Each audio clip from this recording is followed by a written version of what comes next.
Hello everyone and a good morning, and today we are going to talk about seven supplication to Padmasambhava, and then we can practice after that. And seven supplication to Padmasambhava, and before this we discussed about this supplication. I want to point some introductions of these teachings, all related to the biography of the Padmasambhava, because this is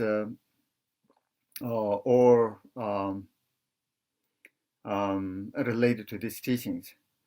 And the why we are doing this, because at this time it's a very complicated situation for everybody, and this coronavirus affect all over the world, particularly in this country, the United States, and other places too. And then how we can help through spiritual practice, as we are Dharma practitioner, and how we can maintain our psychological level of and stuff, and also mentally we can help and other one who affect already in this situation, or many people died, and every day thousands of people that are dying. So we don't have power to remove all disease just immediately, and we don't have any power to help physically involved every places. Even I think it's not allowed to at a hospital and so forth. It's social distance. But in this situation, we can do something to maintain our mind and a little bit calm down, and then we can strengthen spiritual part of in our life. So then we need some one who has very powerful being or power, who has power that can remove a lot disease or suffering. It's many ways. So that's here why I'm talking about the seven supplication to Padmasambhava, and history of this supplication. At one time, it's very difficult in India, particularly Nalanda monastery. It's a training through other schools that dangerous to losing Nalanda University. So it's a very critical, difficult situation at that time, and then everybody was afraid of what they can do. The hundreds, thousands of scholars and the Dharma practitioners live at that time at the Nalanda University. Then many of scholars, we call it pandits, had the vision or dream saying that one dakini appears, was called supreme peace of dakini. He some sort of prophesied, saying that, oh, now you have very a difficult situation. If you debate these Tatikas, you can't defeat them. They will destroy and Buddha Dharma. And it's a it's dangerous. But you can invite, this my brother, the Padmasambhava, then he can help you. So then they ask to her how they can invite him. Maybe it's difficult to invite Padmasambhava to Nalanda University. And then she says that make offering and then supplicate it, this recite the 7th supplication to Padmasambhava, then he will come to you. So they did. Then he came to Nalanda University, and he was principal of the Pandits. Then they defeat the Thikas through the reasonings, and also power of his blessings, so forth. It's very successful, and they flourish, but the Dharma has not much effect through the Thikas. And then at that point, Padmasambhava was influenced in Nalanda University, and he has directly connected to that university. And this 7th supplication was widely chanting and very popular in India. And so we know he has connection to Nalanda University. I think you heard the Tonghang collections, Tonghang manuscript, over 1,000 years had been that manuscript in the cave in the Tonghang area, the beginning of 20th century, revealed, someone found, and it's had been many places. The majority part of this Tonghang collection is in British Library now. You can see it in online through some website. So in there also mentioned he has connection to Nalanda University, and one time he was in Nepal, Asura Cave. It's still, if you want to go there, the pilgrimage, it's a very beautiful cave. And he was there and he was practicing Vajakalaya. Then he sent a messenger to Nalanda University, bring some Vajakalaya text.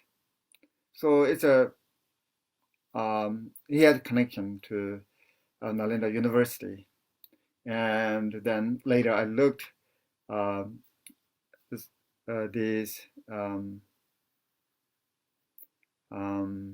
the commentary on the 7th supplication written by Rinpoche, great scholar in the 19th century.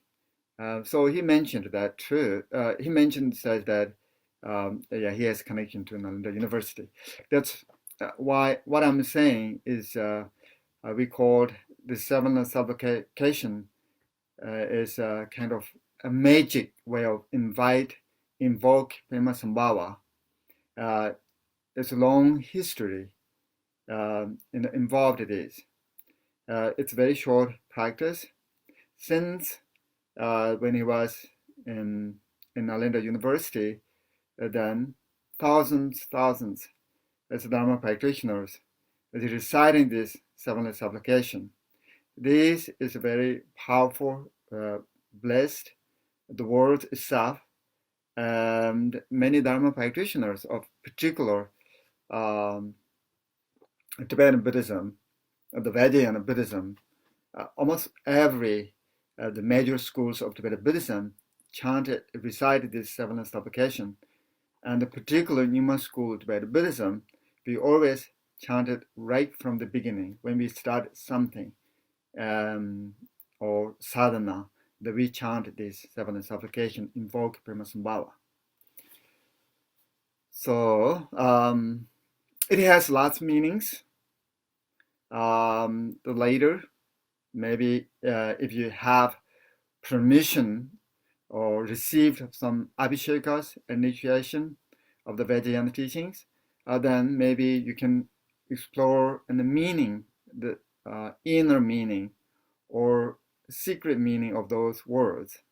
But it's a common we can study. It's like a supplication point of view. This is common. If you have reading transmission, that would be great. Even if you don't have it, I think still it's okay. Supplicated to Padmasambhava recited this 7-day supplication. It's very, very helpful. So now I'm going to talk about every line of this supplication, and then we can see a glimpse of these teachings. Hum is syllable of the mantra, syllable of a seed syllable of the Buddha's mind. Here relate to the Padmasambhava mind. When we call home, sometimes we say home, either it's okay, then you are calling Padmasambhava,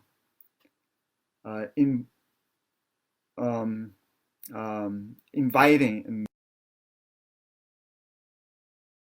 Then the Padmasambhava, the first line says, in the northwest of land of Uddiyana, where he was born. In the northwest of land of Uddiyana. Uddiyana is the part of tantric place, the Vajrayana Buddhism, one time, like 8th century or 9th century, as there were lots great monasteries and tantric practitioners. The Padmasambhava was born in Uddiyana, and the north of land of Uddiyana. And on the desk of stemmed lotus flower, this says that how he was born. And according to Padmasambhava's biography, he was born in lotus, born with a miracle and in the lotus. This is also some sort of, it's not ordinary. We do have common biography of Padmasambhava.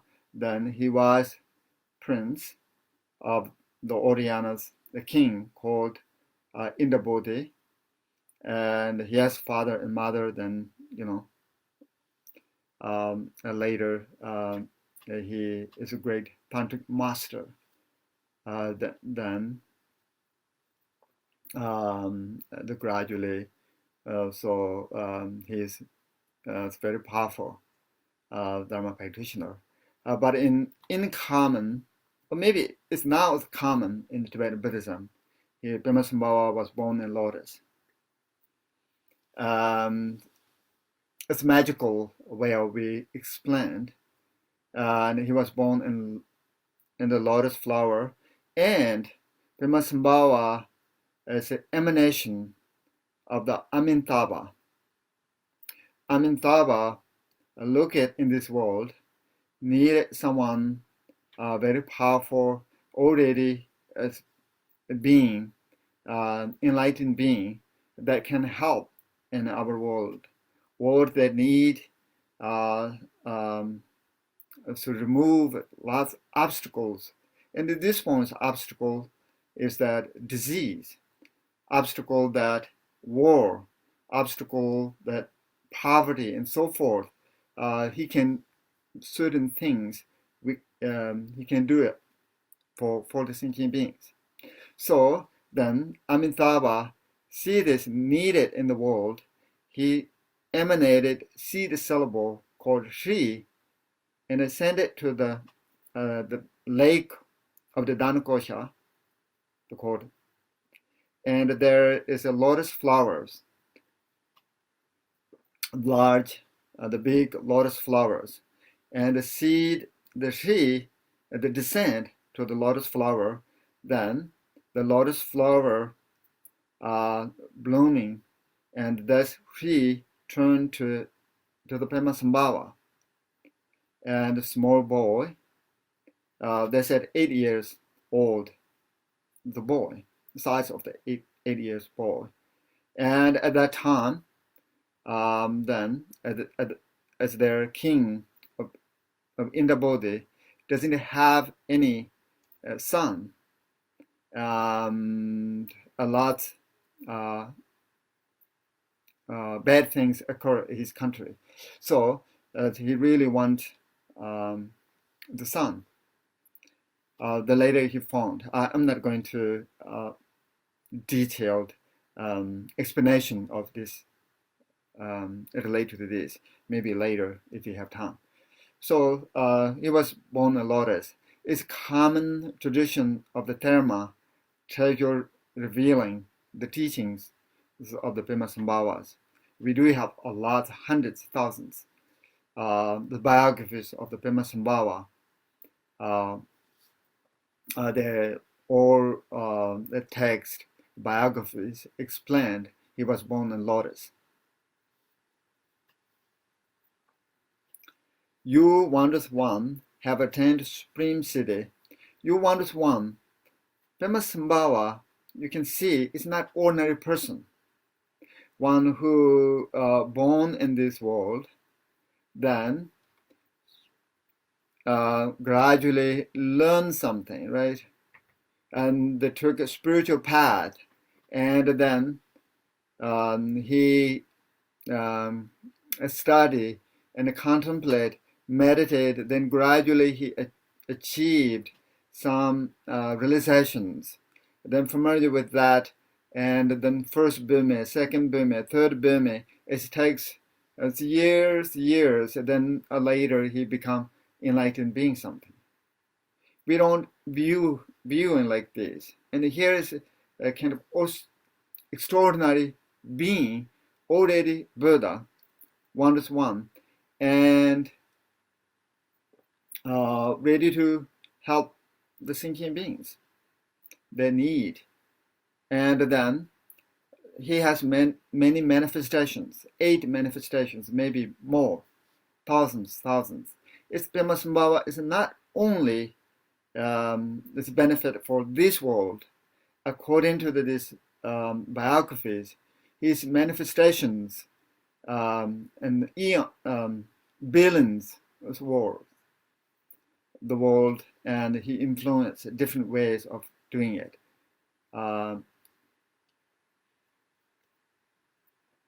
So have obtained supreme siddhi. The siddhi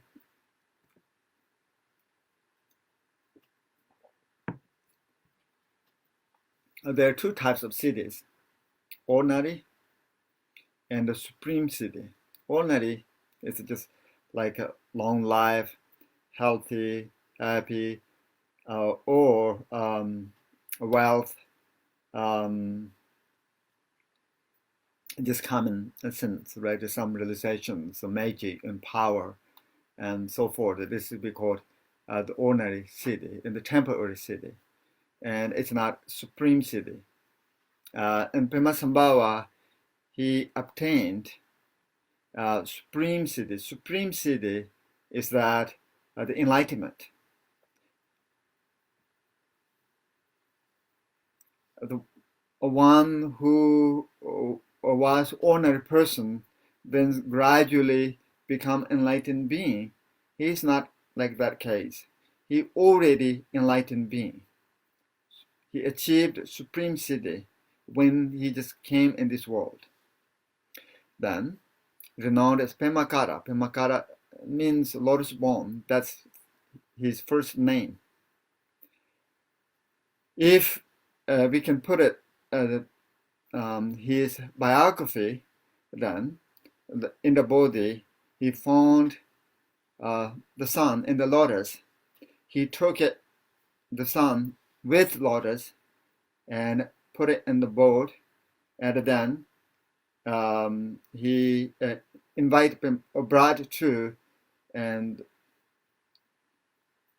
bank or side of the Danukohya lake, and there, when he put it on the ground, there was lotus appears. Then he brought into the palace where he put Padmasambhava, there was lotus appears. So then they called lotus bone.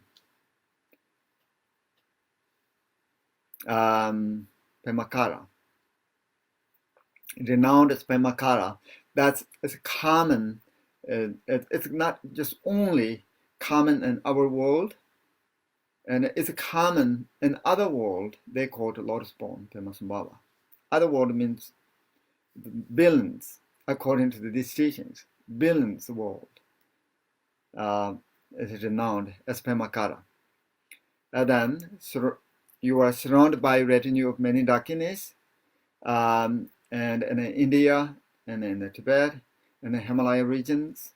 So there he was influenced. He has many retinues. Here just mentioned the main his disciples. Many dakinis is related to Mandarava in India, Yeshichoja in Tibet, and others, Tashi I think in Bhutan, and so forth.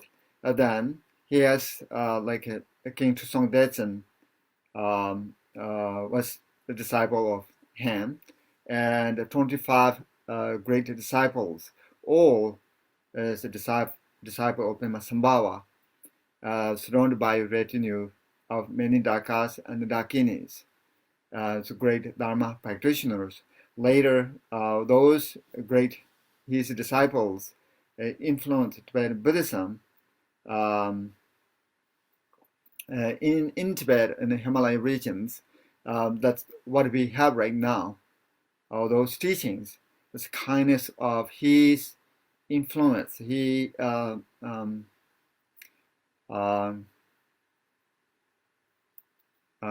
transmitted his teaching to his disciples. Particular some his profound teachings we called essence of the dakinis, because the disciple of main disciples of the dakinis, he just gave those teachings to Yeshichoja and others, and that's we have lots collections of these teachings. This all Padmasambhava and his main disciples as object of refuge, object of supplication.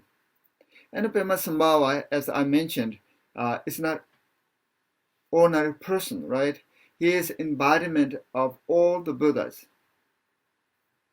Buddhas of the past, Buddha of the present. Present means like Shakyamuni Buddha, example. It's not separated of the Padmasambhava. Shakyamuni Buddha, he prophesied he will appear like a tantric master, Padmasambhava. And the Padmasambhava had been a long time after the Buddha passed away. I think maybe 12 years.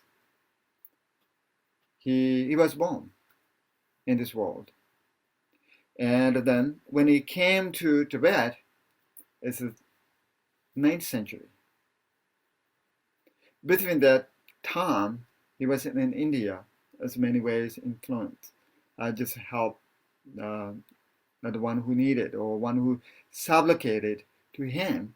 This supplicated to him means he doesn't have that, oh, that person is supplicated to me, or that person like me, or I want to help them, or that person's hated me, or I don't want to help them, something like that. That's not occur in his, enlightened attitude and mind. As being, if we hate it or love it or like it, or doesn't matter, he really want to help them, right?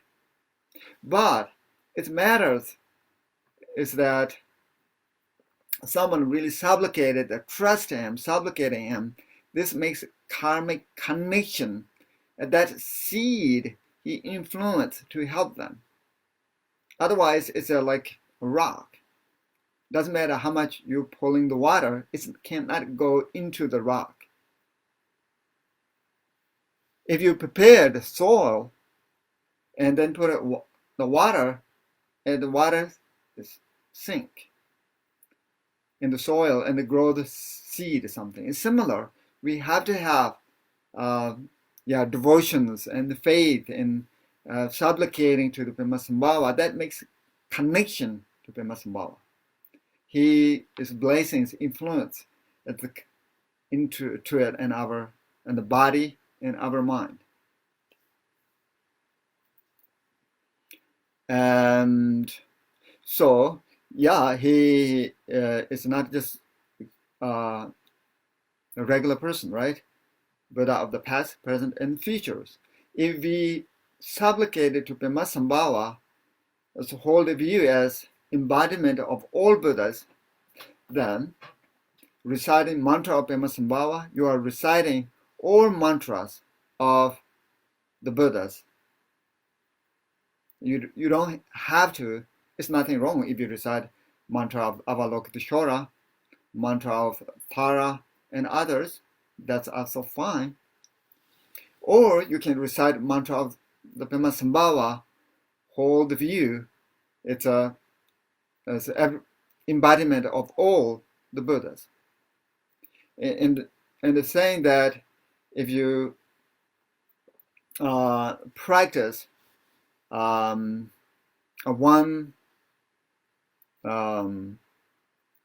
sometimes we call deity, or Buddhas, then you are practicing all.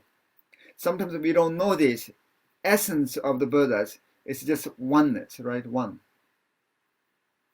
There is no separated Padmasambhava's essence of Padmasambhava, essence of Shakyamuni Buddha, or essence of Tara, and so forth. They're just one. If you have hold a view of this, then recite mantra of Avalokiteshvara, or Shakyamuni Buddha, or Tara. Then you are reciting all mantras. Now, related to here, when you supplicate it to Padmasambhava, then you are supplicating to all Buddhas. You can see Padmasambhava is not separated from the all Buddhas. Otherwise, sometimes saying that, oh, I want to practice Avalokiteshvara, then feel like, oh, I'm not as doing enough. Maybe I have to do Tara practice, then I have to do others, some sort of disconnected. It's like individual person something. If you want to feed it one person, then maybe there are other needed feeding something. And that's, I think, related to our mind. It's not the reality of this enlightened beings world. They don't have that kind of attitude, so forth. So, renowned from many dakinis.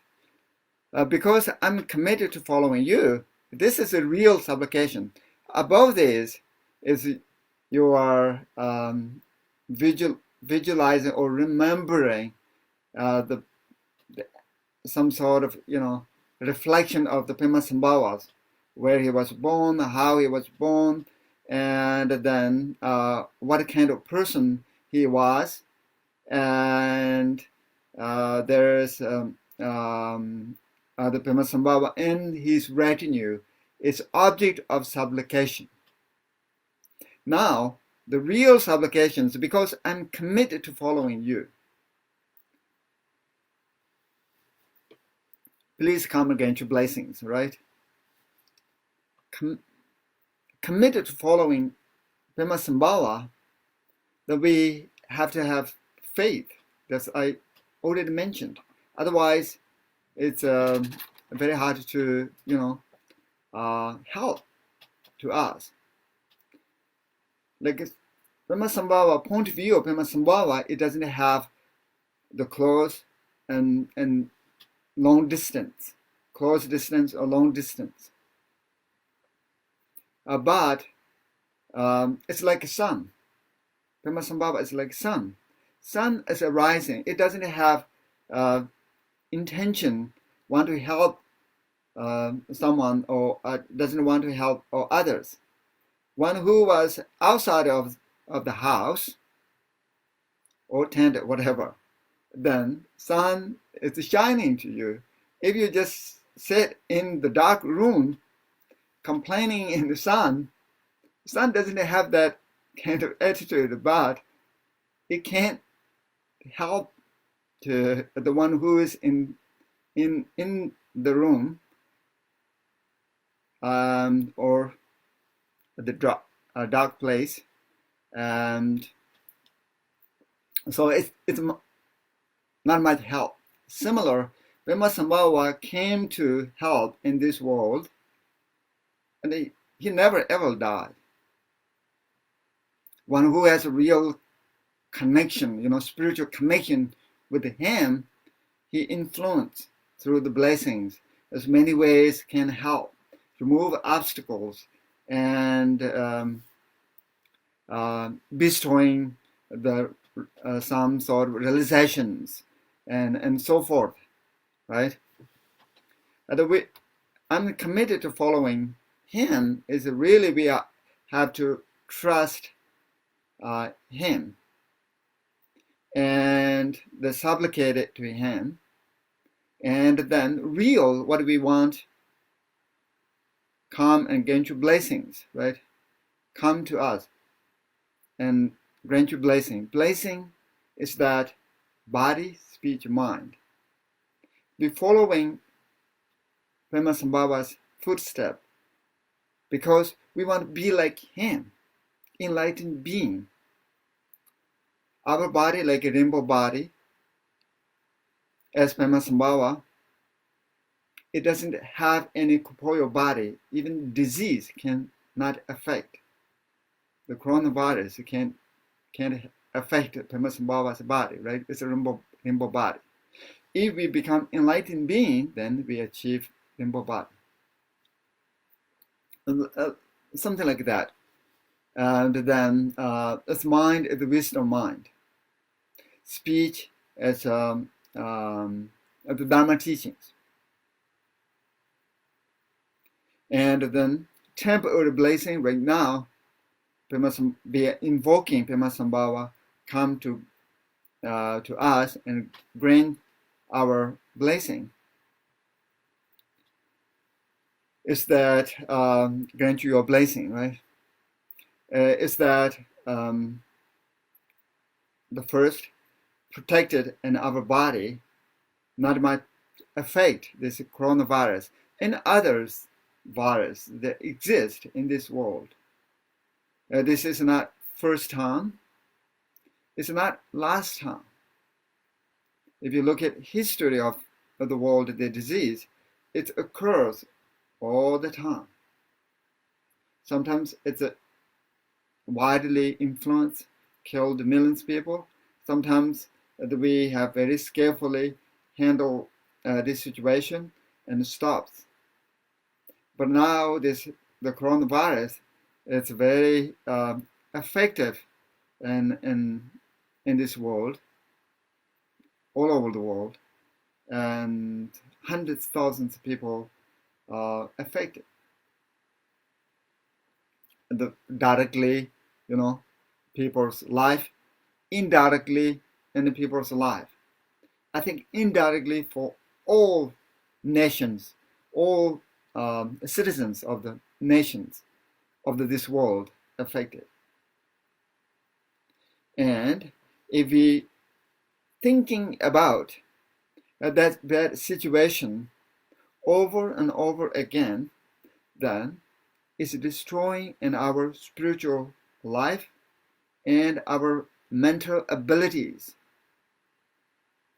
It's weakening our immune system of this body and in our mind. If that occur, then if you get the coronavirus, it could be devastated. It could be kill you. If you're strengthening the spiritual part of our being and like supplicating, right? Reciting the 7 supplication and strengthening our spiritual part of self, then it's healed your mind and body. It's strengthening your mind and body. Even when you get the coronavirus, I think it's not much effect. But I'm not saying it's completely, this is the way of we can stop. If you recite this, then you won't affect the coronavirus. We have to go through the scientific, advice. At the same time, as a spiritual Dharma practitioner, then we can supplement, and aiding this the supplication. If you put it together, I think it's very, very helpful. And how we can, protect ourselves. And please come and gain your blessings. Guru Pema Siddhi Hum. Guru, it means it's a Sanskrit term. It's translated into Tibetan called Lama, which means one who has wisdom. It's like and love and compassion, like a mother. Ma means mother, and also it means Guru means heavy of kindness. If we supplicated to Padmasambhava, then we will get the heavy of the merit and heavy of the blessings. And the kindness of Padmasambhava, a few times I mentioned in this talk and also previous talks. Sometimes I think as a Tibetan Buddhism or the Buddhist, we have to know the kindness of Padmasambhava. If you don't know it, then it had been a long time, right? Almost over 1,000 years, and with not much thinking about this kindness. If someone kind to us, it's appropriate to remembering kindness of. If we can repair kindness, that would be great. Repair kindness, the Padmasambhava doesn't need to do something for him. If we repair kindness for him, is that then we have to, supplicate it to Padmasambhava. It's a benefit for us. It's a benefit for in this world. That's really he wants. He wants help sentient beings free from the suffering that relate to the disease, suffering that relate to the hunger, thirsty, and mental illness. To recognize one's innate nature, free from all sufferings. That's also very important. And when we commit to following Padmasambhava, Padmasambhava realized his innate nature, right? Then we are the followers of Padmasambhava, so we should strengthen our inner wisdom. Particularly in this time, lots of people in a lockdown cities and so forth, they forcibly stay in the home, or even then not completely lock down the cities, but still, in order to protect yourself, stay in the home, social distance. So maybe use this as an opportunity for the Dharma practice. Not just go to, in the computer reading nasty, this coronavirus effect all over the world and the bad news, or watching TV all the time. There's a lot of bad things happening. If we do that, it's nothing help. If it helps, then it will be good, but it's nothing help. It's more destroying in your peace of mind. It could be destroying your life. It could be affect your sleep, eat, and all other mental, capabilities. So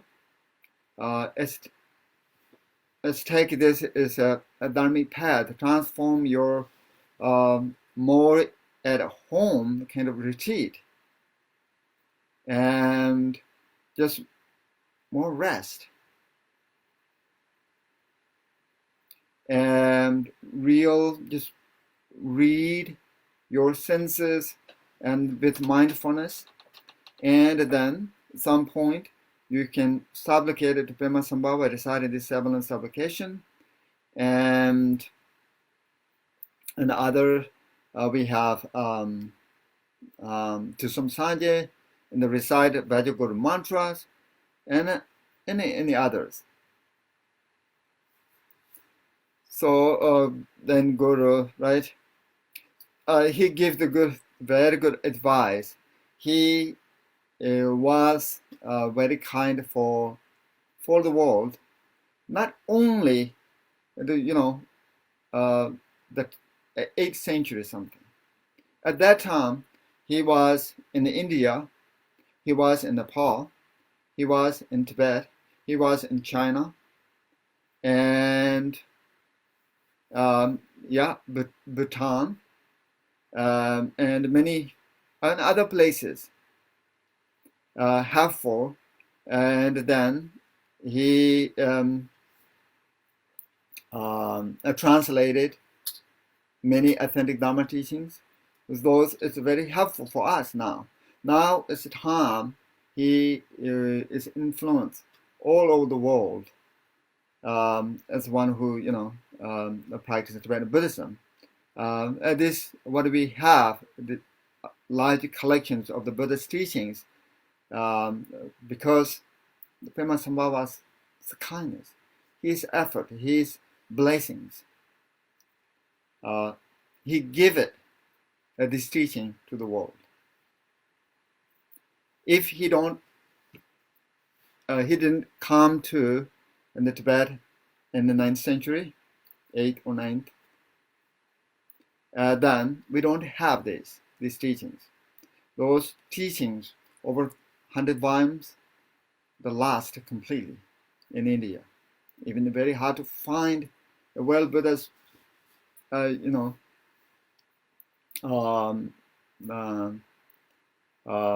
born and enlightened place, and even hard to see it, physical, things. Of course, there's no text.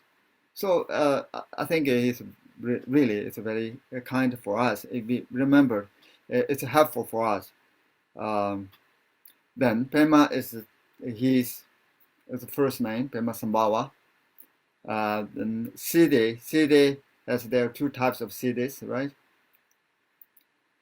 Supreme Siddhi, enlightenment, and then ordinary Siddhi. Ordinary Siddhi is like long life, healthy, body, and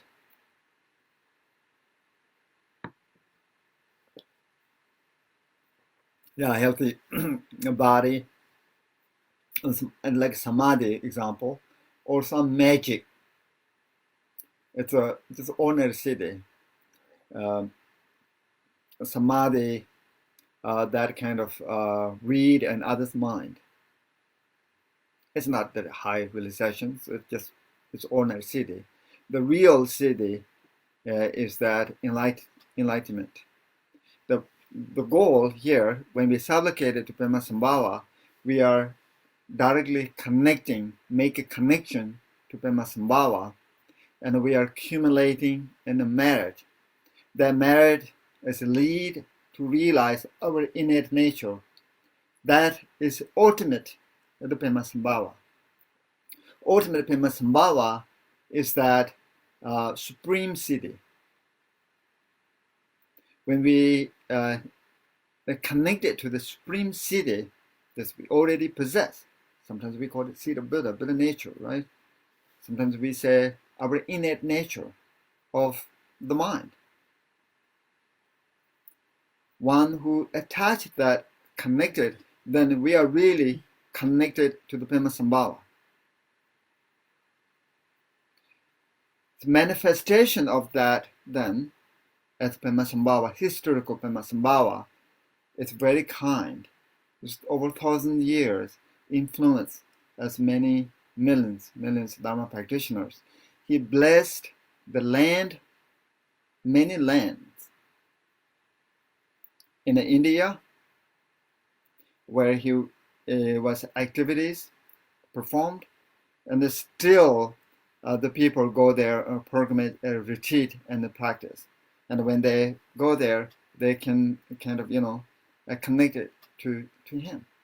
Then he went to Nepal. So there are many places he blessed, still over 1,000 years, direct connected to the Dharma practitioners to that place and strengthening spiritual practice. Then he went to Tibet. Then he blessed land of itself. As there you can see all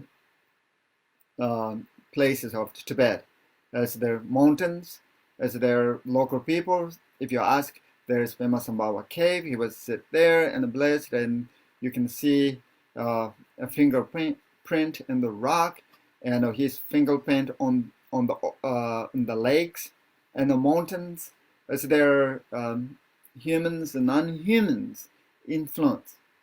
Then he went to China, and there received large teachings and so forth. So his influence a lot of places, and blessed humans and non-humans, and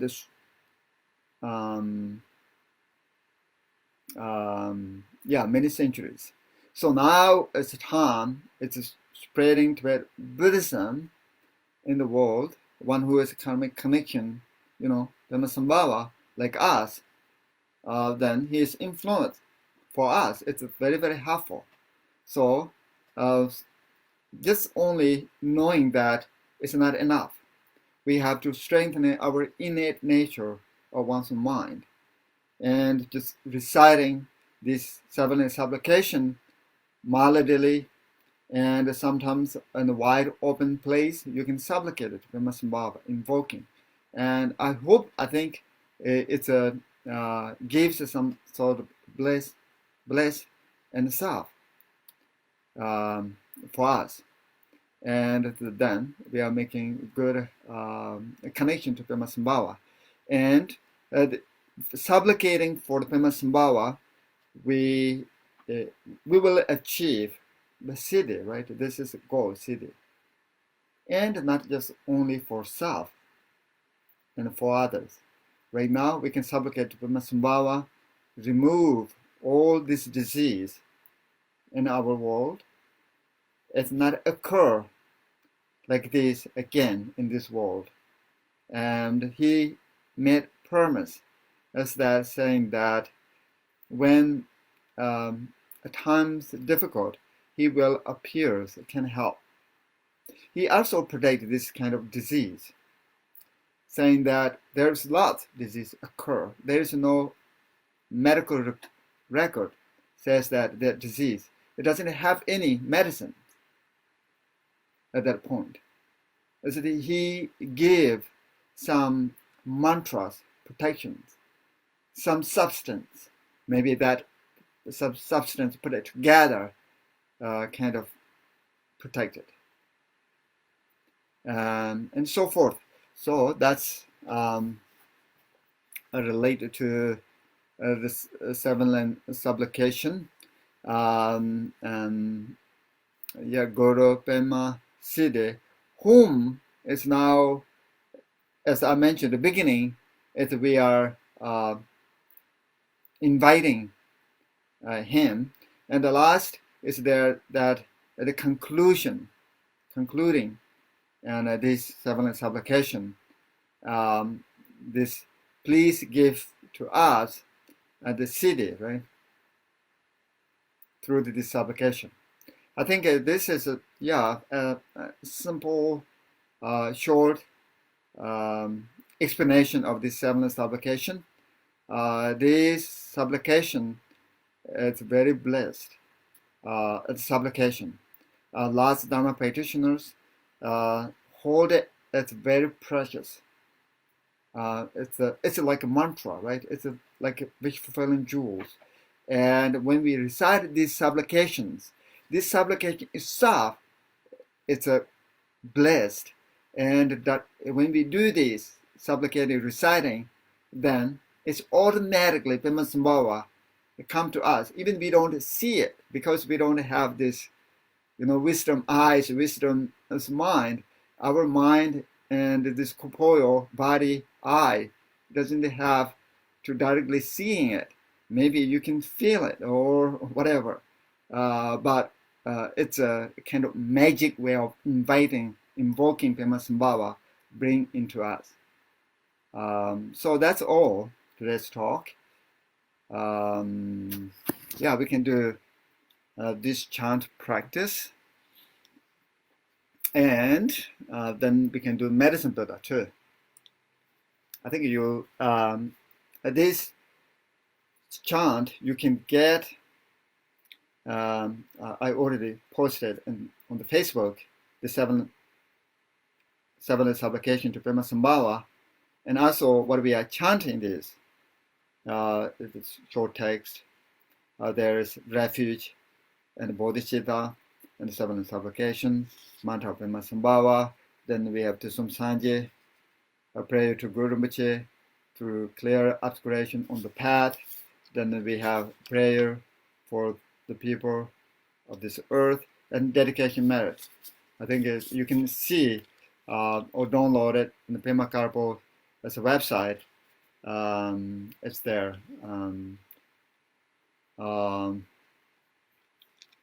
Then if you watching this, when you have time, we do practice this at 5 o'clock every day. You can join not for the Facebook, it's a YouTube channel, Pamakara Meditation Center, and so we can do this, and also we can practice medicine Buddha. Okay. In the Buddha Dharma Supreme Assembly, I take refuge until attain enlightenment through the merit produced by my practice of meditation or recitation. May all sentient beings receive benefit, attain the state of enlightenment. In the Buddha Dharma Supreme Assembly, I take refuge until attaining enlightenment. Through the merit produced by my practice of meditation and recitation, may all sentient beings receive benefit, attain the state of enlightenment. Om in the northwest land of Uddiyana, on the just God stand the lotus flower. You wondrous one have obtained the supreme SIDDHI, renowned as Pamakara. You are surrounded by a retinue of many dakinis, because I'm committed to following you. Please come and grant your blessings. Guru Padma SIDDHI Om Ahom Vedam Guru Padma SIDDHI Om Ahom Vedam Guru Padma SIDDHI Om Ahom Vedam Guru Padma SIDDHI Om Ahom Vedam Guru Padma SIDDHI Om Ahom Vedam Guru Padma SIDDHI Om Ahom Vedam Guru Padma SIDDHI Om Ahom Vedam Guru Padma SIDDHI Tu Son Sanje Guru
Guru Rinpoche, the embodiment of all the Buddhas of 3 times, great blessed Lord of all accomplishments, wrathful power, the one who dispelled all hindrances and subdues negativity, grant your blessings, we pray.